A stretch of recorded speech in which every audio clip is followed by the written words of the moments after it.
আসসালামু আলাইকুম রহমতুল্লাহ। আমি এখন হেঁটে যাচ্ছি আমাদের গ্রামের রাস্তা দিয়ে, মানে হাওরের রাস্তা যেটা, সেদিকে আমি হেঁটে যাচ্ছি। প্রচণ্ড রোদ, দেখতেই পাচ্ছেন হয়তো চেহারা পড়তেছে। এখন আমি দেখাবো আপনাদেরকে আমাদের হাওর শুকিয়ে যাচ্ছে। খুব সুন্দর দৃশ্য, দেখে ভালো লাগবে ইনশাল্লাহ। এটা হচ্ছে আমাদের উপজেলা মাল্টিপারপাস সেন্টার। এখানে অনেক কিছুই আছে দেখার মতো।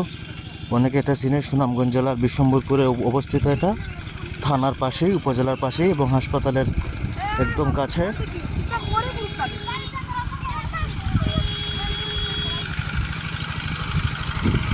আমি বাহির অংশ থেকে আপনাদেরকে দেখাচ্ছি, ভিতর অংশ একদম অসাধারণ।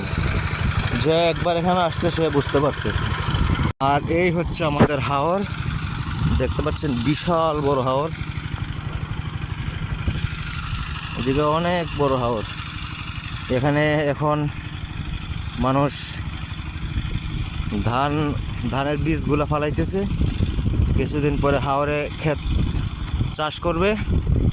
দোয়া করবেন যেন সবাই, কৃষকের মুখে যেন হাসি ফুটে ওঠে, সবাই যেন প্রচুর পরিমাণে ধান তুলতে পারে।